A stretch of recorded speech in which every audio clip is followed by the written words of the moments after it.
दोस्तों बैलन door ceremony का मेला भी इख्तिताम पजीर हुआ और यहाँ हमने ओस्मान डेम्बेले को फाइनली बैलन डोर उठाते हुए देखा। ही has become the sixth French player to win this illustrious football award after the names like Zinedine Zidane, Platini, भाई वहां पे पोपिन, कोपा, बहुत सारे लोगों ने जो है, करीम बेंजीमा, उनके बाद अब Ousmane Dembele is in that list of players जिन्होंने बैलन डोर जीत लिया। और भाई अगर आप 2008 के बाद अगर आप ये लिस्ट उठाएं बैलन डोर की, तो बहुत ही गिने चुने नाम आपको नजर आते हैं apart from Ronaldo and Messi. Rodri has won it, Benzema has won it, Modric has won it, and by in that list now Ousmane Dembele is also in that list. Kudos to Ousmane Dembele क्योंकि भाई the way he has revolved around his career, जहां पे हमने उनको बिल्कुल right of कर दिया था after he left Barcelona for PSG, लेकिन यहाँ पे उन्होंने अपना कमबैक मारा है भाई पीएसजी को, और कितनी ट्रॉफीज जितवा दी पीएसजी को एक ही सीजन में। क्लब चैंपियंस के फाइनल तक भी गए भाई, मतलब every trophy they could have one.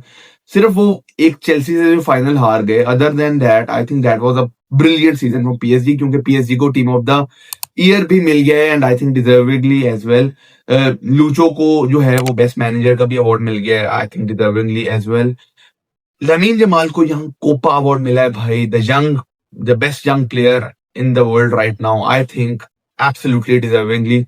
तो भाई कहीं ना कहीं मेरा ख्याल है सारे अवार्ड्स जस्टिफाइड है। अगर हम बैलन डोर की रैंकिंग पे आ जाएं तो top 10 for me, I think यहाँ पे जो चीज मुझे जो मैटर करती है, आई थिंक अगर आपने रॉड्री को लास्ट ईयर यूरोस की बेस पे अगर आपने उसको अवार्ड दिया था, तो भाई कहीं ना कहीं आपको फिर कारवाहाल या उनको भी करना चाहिए था भाई, उनको भी अंदर लाना चाहिए था अगर आपने उसको यूरोस की बेसिस पे दिया था।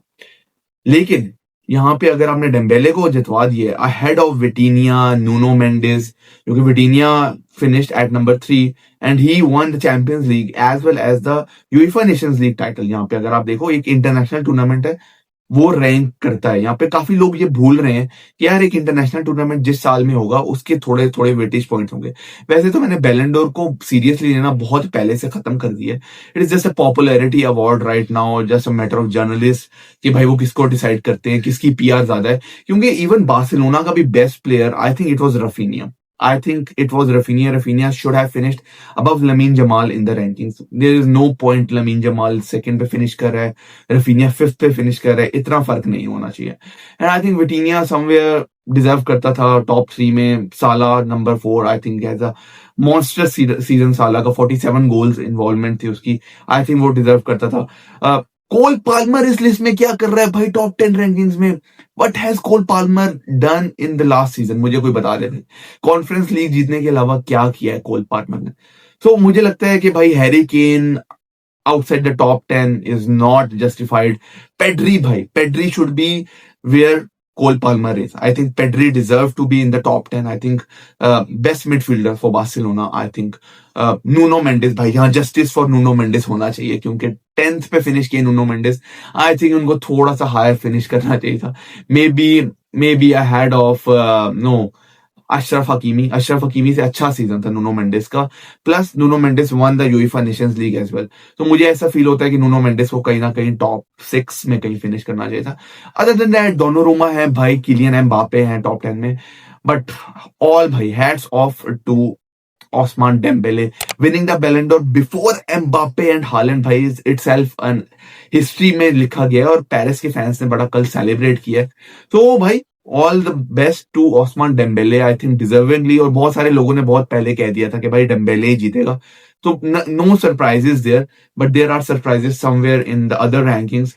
यहाँ पे लोग काफी Virgil van Dijk, but Scott McTominay को मैं कैसे भूल सकता हूँ भाई, नंबर 18 पे उन्होंने फिनिश किया। Right from the bench of Erik ten Hag to go to Naples and भाई perform in this way that you finish 18th in the Ballon d'Or rankings। भाई किसने सोचा होगा? अगर मुझसे किसी ने पूछा होता, मैं कहता भाई दिमाग तेरा ठीक है भाई, जाके अपना दिमाग चेकअप करवा।